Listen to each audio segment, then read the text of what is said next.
Bien, buenas tardes a todas y todos. Mi nombre es Marcos Nascimento, yo soy de Brasil.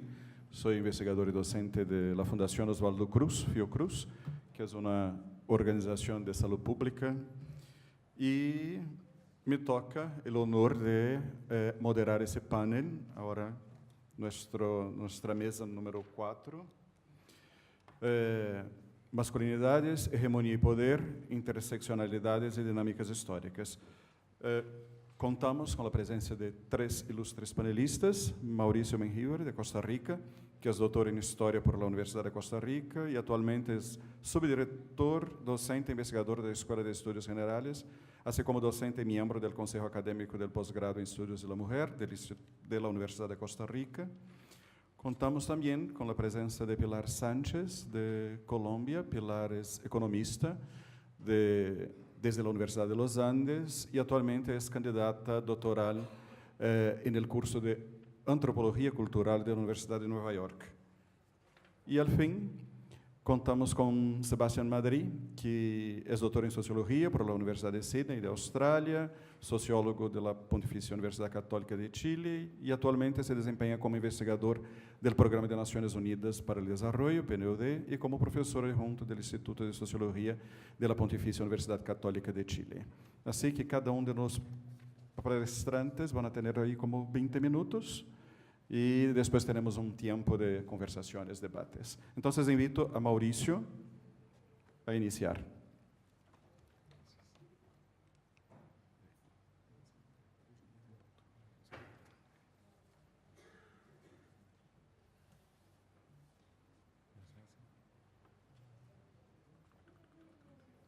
Gracias.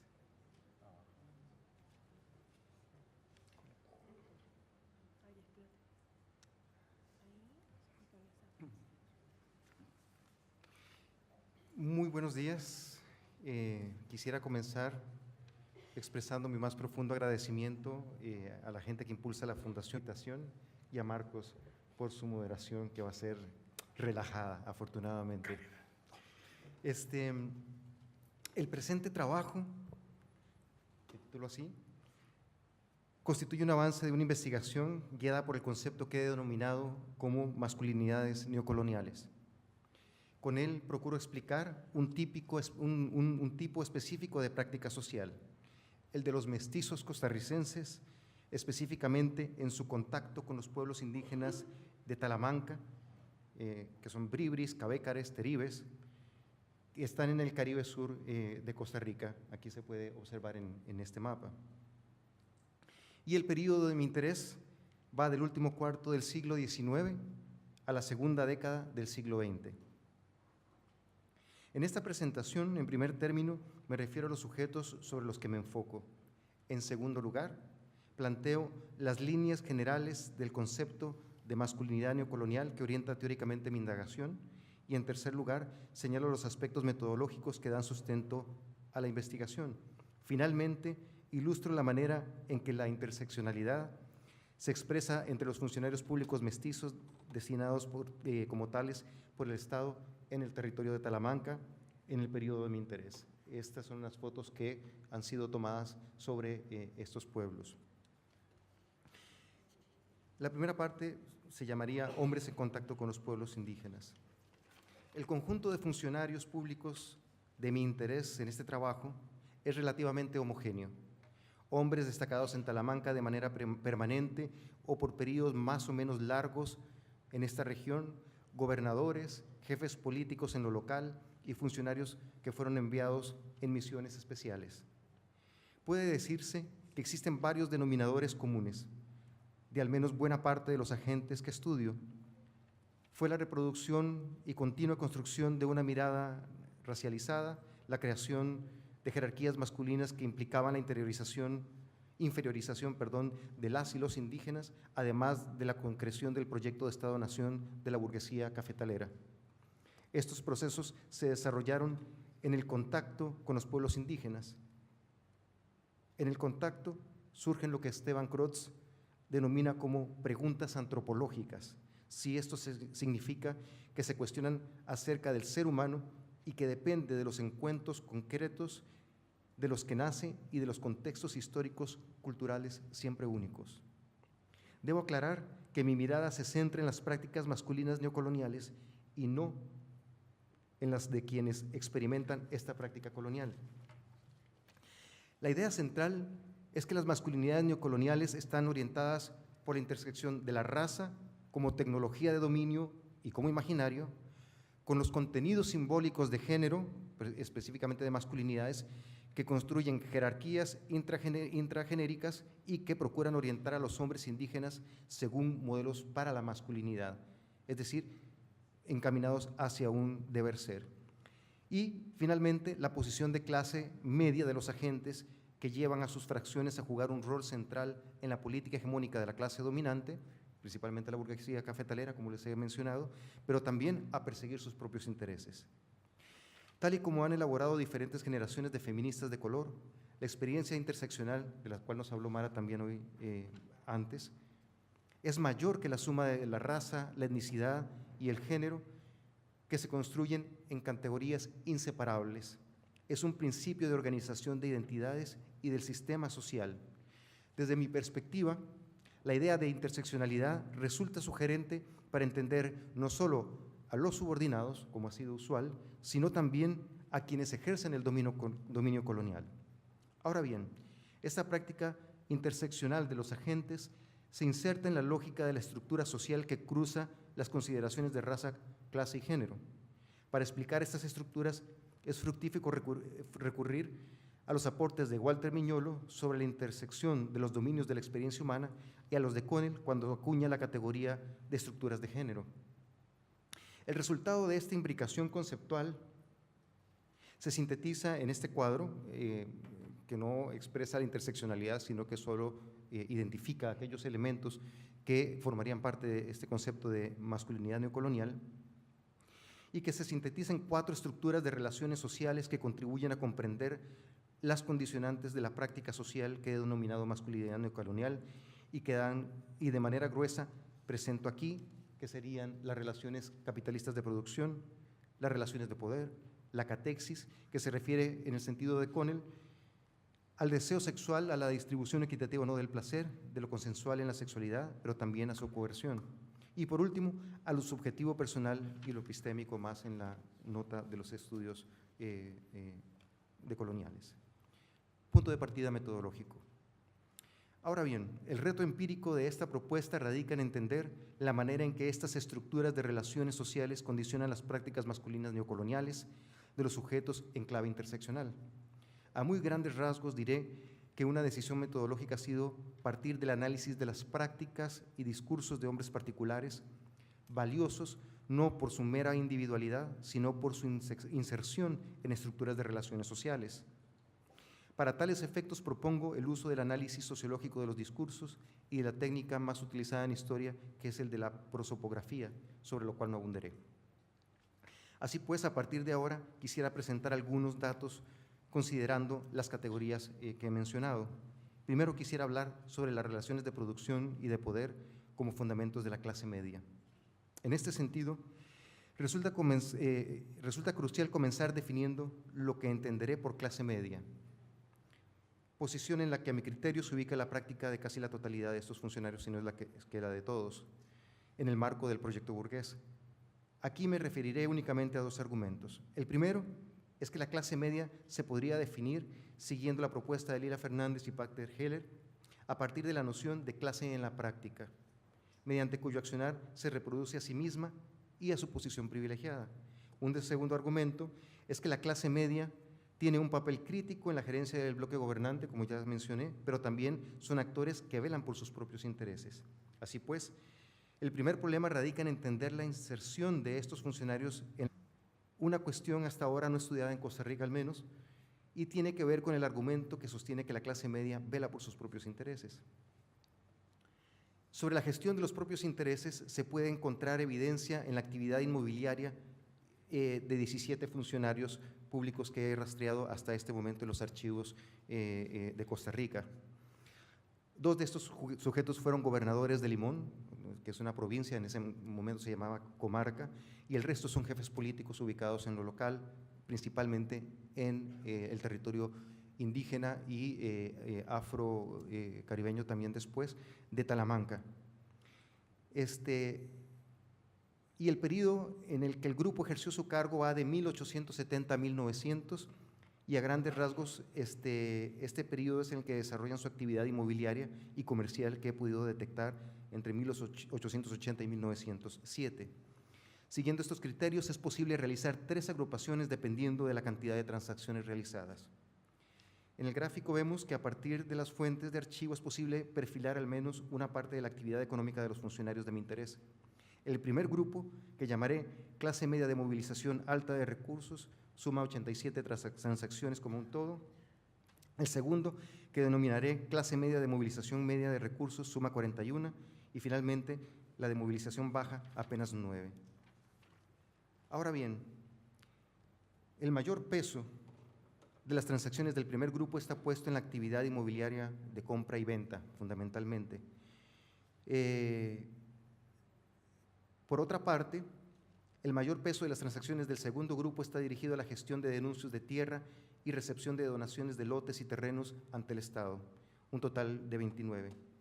Esto sugiere que a falta de un manejo inmobiliario efectivo, el segundo grupo, o de movilización media, tuvo que apostar por acceder a propiedades sin contar con el capital adquirido, para adquirirlo, utilizando medios legales para ello. No obstante, tal apuesta en el denuncio y la donación estatal del segundo grupo, el primero lo superó levemente en efectividad, lo cual en buena parte también a mi criterio se explica por las redes de poder. En relación con las deudas, quizá lo más importante es una mayor gestión del endeudamiento del grupo de movilización alta de recursos en comparación con los otros. No cabe duda, como les decía, que eso tiene que ver con las redes políticas. Ahora bien, si se observa los lugares en que predominan las transacciones de los 3 grupos, puede notarse que la comarca de Limón, luego provincia, es la que agrupa la mayor proporción. Sin embargo, existen algunas diferencias entre cada uno de los grupos. El primero pudo diversificar más sus transacciones en otras provincias, que eran las provincias del centro y más dedicadas al café y donde la tierra es más cara. En el grupo intermedio parece diluirse esa presencia fuera de Limón, y en el tercero, de movilización baja, prácticamente no existe. En conjunto, los datos refuerzan la hipótesis de la existencia de intereses particulares que en la práctica constituyeron a este grupo en una clase media en la práctica.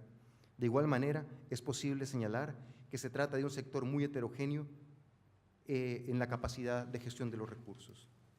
Ahora quisiera referirme a la interseccionalidad y la siguiente parte la he titulado Intereses de clase y construcción racializada del indígena. Rafael Machado, ministro de Gobernación, Policía, Agricultura e Industria de 1880, sostenía, refiriéndose a Talamanca, que aquella comarca no está habitada por la buena raza que puebla la mayor parte de Costa Rica. Su población no era civilizada e industriosa como el resto. Sugería que la civilización e industria habían engrandecido a Costa Rica más allá de lo esperable. Sin embargo, los indios de Talamanca, gentes sencillas e ignorantes que vegetan lejos del centro civilizado de la nación y que aún conservan muchos de sus hábitos primitivos, cierro comillas. En su construcción neocolonial de la raza, que contraponía lo civilizado con lo primitivo, lo industrioso con el carácter natural vegetativo, el ministro Machado apuntó a una idea acariciada por muchos mestizos y por los intereses del capital transnacional, la apropiación del territorio indígena. Liberato Zamora, jefe político en el 1886, lo planteaba de la siguiente manera: en Talamanca existen variados elementos de riquezas, ríos caudalosos, aptos para la comunicación y sus terrenos, por fecundos que podrían presentar grandes ventajas a la agricultura. Para él había llegado el momento de emprender la lucha. Talamanca era una región virgen, sin otra vida inteligente que la del indio salvaje que la puebla. Este indio apenas tomaba de ella el fruto que espontáneamente produce. Esta tierra se encontraba ya en vías de una gran transformación, de abrir las secretas urnas de su riqueza al empuje de la civilización.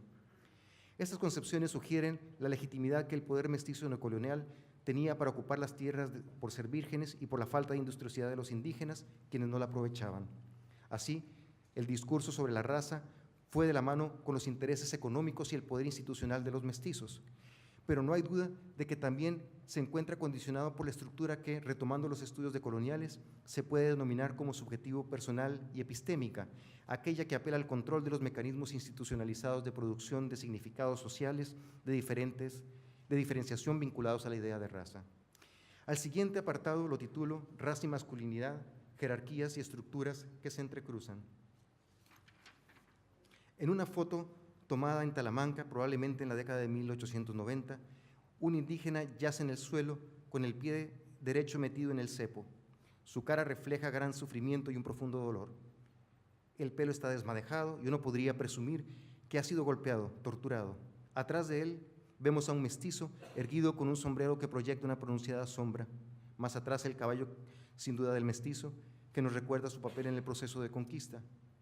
¿Es este mestizo quien ha reducido al indio a esta condición insufrible? Es lo más probable.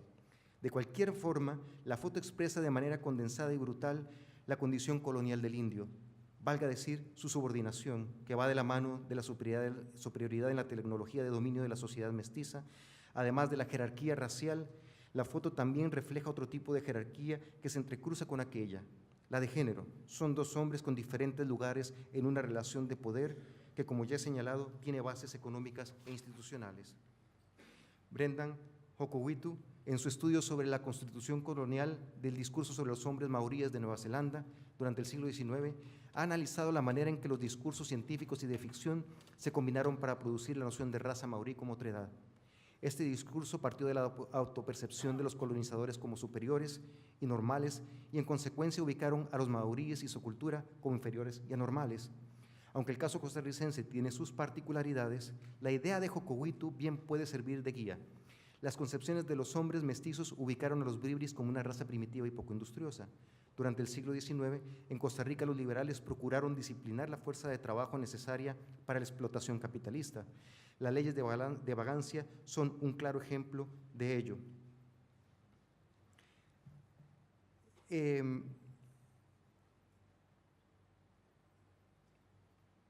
Una hipótesis es que estas medidas tuvieron un claro sesgo de género, fueron principalmente dirigidas a los hombres, vistos como los encargados del trabajo productivo. En Costa Rica las autoridades persiguieron las peleas de gallos, las borracheras y los pleitos, como muestran las estadísticas policiales. De allí que la crítica desplegada por los mestizos a la supuesta indolencia de los indígenas no resulta únicamente comprensible en una perspectiva racial, es además una crítica de género a esos otros hombres que no suelen trabajar como si lo hacen los hombres civilizados. Quizá el testimonio del gobernador Valvanero Vargas pueda sintetizar esta intersección entre masculinidad, raza y disciplina de la fuerza de trabajo cuando señaló que en nada molestan a aquellos indígenas y parecen a los ojos del visitante que tan solo esperan la simiente de la civilización para después ser útiles al país que tanto necesita de sus fuerzas. El civilizado sobre el salvaje, el industrioso sobre el cercano a la naturaleza. Pero el testimonio del gobernador Vargas nos pone en la pista de lo que Wayne Fife, al estudiar los papúas de Nueva Guinea, llama modelos para la masculinidad. Se trata de la construcción de una forma de ser hombre impuesta a los papúas según las necesidades de lo que llegó a ser el país. Los modelos para serían muy distintos a los construidos dentro de las culturas indígenas y están en función de la economía moderna. Masculinidad, raza y catexis. Hasta donde llevo expuesto, raza y masculinidad se intersecan condicionadas por estructuras de relaciones de poder, de producción económica y de producción de significados sociales de diferenciación.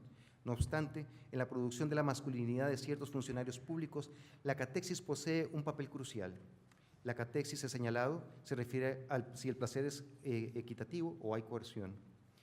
Los juzgamientos por violación a mujeres indígenas son escasos, sin embargo, varias fuentes permiten entrever que se trata de una problemática difundida entre los mestizos. Así, por ejemplo, varios testigos acusaron a quien fungió como jefe político de Talamanca en 1913, Amadeo Chaverri, porque aquel se sitúa en los caminos donde sabe que hay indias jóvenes, las asalta y se las lleva a la jefatura política donde hace uso de ellas a la fuerza.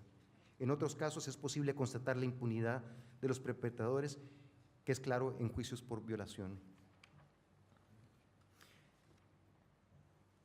Como podrá verse, las categorías de raza y masculinidad se entrecruzan con la clase en las prácticas de sujetos concretos, al tiempo que se encuentran condicionadas por diversas estructuras de relaciones sociales, la de la catexis, que en esta que está a la base de la violación, las del poder, que dan sustento a la legitimidad del cargo público, las económicas, orientadas a la expansión del capital en estas tierras, y las epistémicas, que sustentan la construcción del significado sobre los indígenas. Muchas gracias.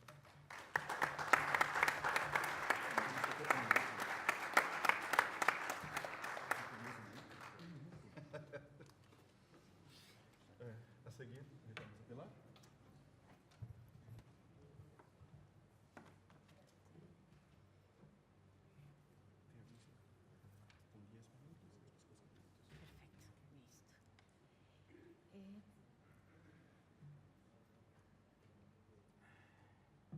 Bueno, vengo a presentar, gracias por la invitación, Sebastián, a todos los organizadores y Marcos. Les vengo a presentar un estudio que hice acerca de la construcción de masculinidades en gerentes, hombres de poder, pero específicamente en gerentes de grandes corporaciones transnacionales.